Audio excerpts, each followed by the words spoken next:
Hi everybody, my name is Elly. I'm a children's librarian at the Merrick Library. I'm here to talk to you today about the importance of reading out loud to your older children who are already independent readers. If you're anything like me, you've been struggling with your kids and screen time, between the screen time for school and then the screen time for all the games and videos they want to watch. It can be overwhelming. And I'm sure you've probably done stuff like played board games and card games and done puzzles. But I want to introduce you to the idea, or maybe you've been doing this anyway, of reading out loud to your older children. In this next video, I'm going to give you 8 reasons why it's important and also offer you some suggestions that I know I've worked for my family over the years, and hope that you will find some stuff that works for your family. So without further ado, 8 reasons why you should read to your older children.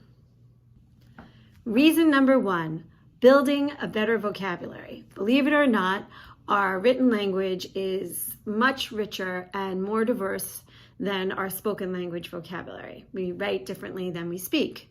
So reading out loud to your older child exposes them to a wider variety of words, and words that may have more depth and more meaning, be more descriptive than we would use in ordinary speech. So books like Stuart Little or Because of Winn-Dixie are easy enough plot lines for a younger child, like say 1st or 2nd grade, to follow, but contain a richer vocabulary than the types of books that they're going to be able to read to themselves. Reason number 2, it improves reading comprehension. So as you read together, as you're reading out loud, you can check in with your child. What's going on? How do they think the character feels? What do they anticipate will happen next?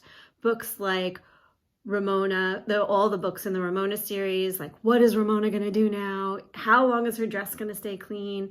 Or Paddington Bear, will he be covered in marmalade?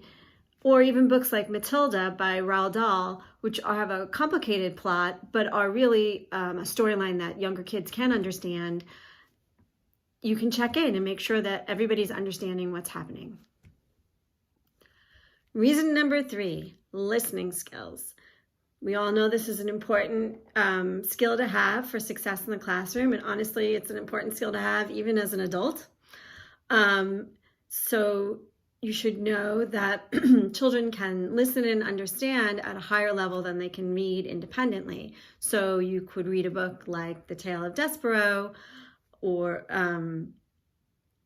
to your kids, which has a very complicated plot for kids anywhere between 2nd and 3rd grade, when they really may not be able to read that type of book independently themselves. Or, for example, the first Harry Potter book.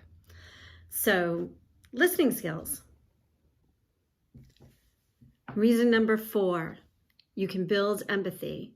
Books like The One and Only Ivan or Wonder help you engage with your children to understand complicated emotional situations for characters, and help to build empathy and understanding. Reason number 5, you can tackle tough topics together. For example, there's a recent book by Jason Reynolds called Look Both Ways, which is beautifully written. The language in it is just exquisite, but it's stories that are not easy sometimes. There are kids, it's about the experience of kids who are in middle school, and some kids have parents who have cancer. Some kids are getting bullied. Some kids are wondering about their own selfhood. So you can address these concepts as you read and connect with your child. Also, a great book for that would be A Monster Calls, which is, again, a beautiful book, but is painful, about a boy whose mom has cancer. So you can tackle these topics with your child in a way that's comfortable and understanding. Number 6, you can introduce yourself and your child to a new genre. So maybe science fiction isn't something your child reads or you read. So why don't we read The Wrinkle in Time together? Maybe you don't do fantasy, so let's read The Inquisitor's Tale together. It's a way to expand on what your interests are and their interests are and introduce them to new kinds of things. It's a good opportunity to read nonfiction. Pick a great biography about someone that you are really interested in and read it together out loud. Number 7 is modeling. So that means that you're demonstrating to your child that reading is important and is valued, and that interacting with them and sharing quiet time with them is also important. And then the final one, which follows on that, is bonding. It's an opportunity for you to spend time with your family, especially now when we seem to have unlimited time with our families, in a constructive and meaningful way. So I hope that you will take a look at some of my suggestions. Please feel free to use whatever book you want and take an opportunity to read out loud to your older independent reader. Take care.